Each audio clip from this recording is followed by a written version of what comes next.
Welcome to your daily news brief, all the news, none of the noise.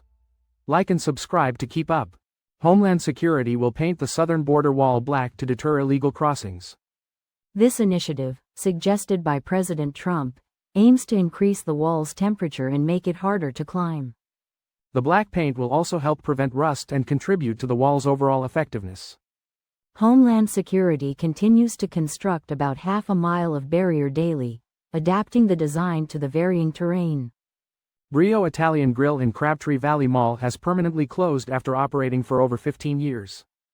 The closure leaves only one remaining Brio location in North Carolina, situated within Hara Casino Resort in Cherokee.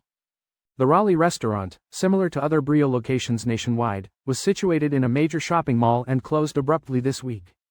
This closure follows a trend of national downsizing for the brand in recent years, with several locations permanently shuttering. Bodycam footage reveals a Rhode Island prosecutor's arrest for trespassing at a Newport restaurant.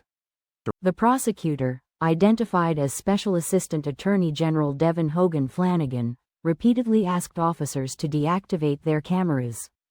Despite her claims of being an attorney general, Flanagan was handcuffed after refusing to leave the establishment. The incident, which occurred at the Clark Cookhouse, is currently being investigated by the Newport Police Department. Kaylee Bates was executed in Florida for a 1982 murder and kidnapping. This marks Florida's 10th execution this year, a new state record. Bates abducted, attempted to rape, and fatally stabbed Janet Renee White. 2 more executions are scheduled in Florida within the next month. An Arizona woman was severely beaten at a Rufus Du Sol concert in Pasadena. The incident occurred after she accidentally spilled a drink on another concertgoer. The attacker returned later, escalating the situation into violence. Police are investigating the incident and seeking information from the public. The Oriental hornet, an invasive species, has been detected for the first time on the Balearic Islands of Spain.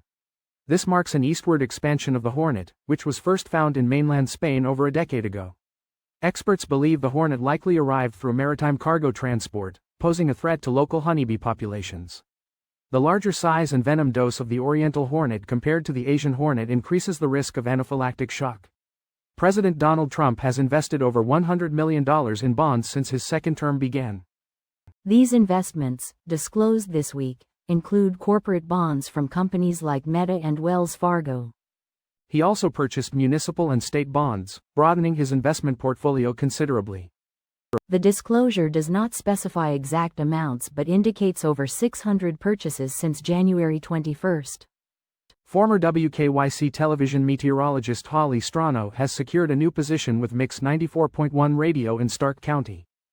After 22 years at WKYC, Strano will now provide weather forecasts for Mix 94.1 listeners each morning.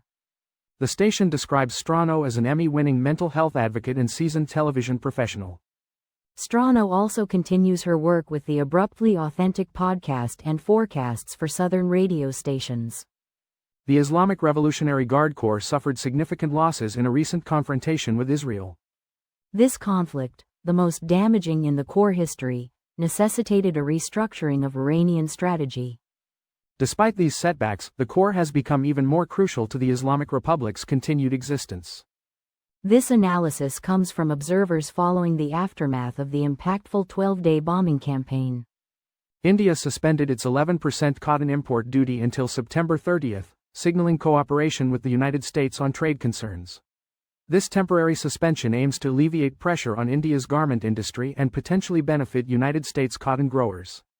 The move comes as planned trade talks between the United States and India were recently cancelled, delaying discussions on a potential trade agreement. The United States remains the largest market for Indian garments, but increased tariffs have made Indian exporters less competitive against other nations. Air Canada flight attendants remain on strike, causing significant disruption to the airline's operations. The strike began on August 16 and has resulted in the cancellation of approximately 500,000 flights.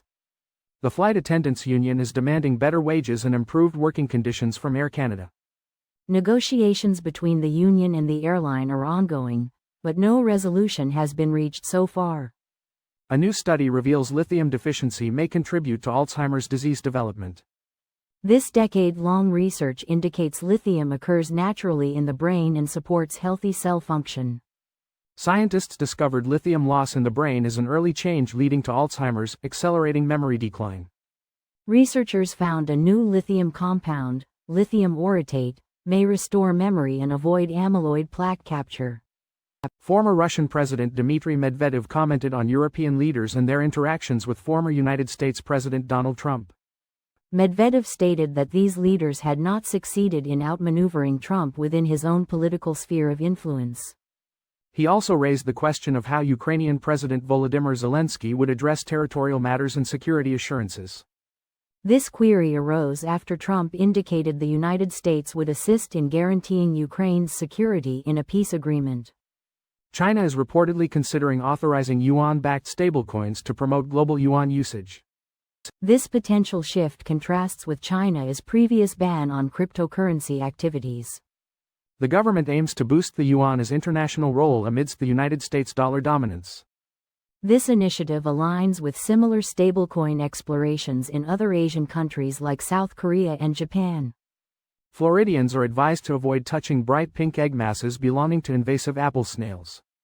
These snails, introduced through the aquarium trade, threaten Florida's wetlands and freshwater ecosystems. The channeled apple snail, the most destructive species, consumes various plants, even other snail eggs.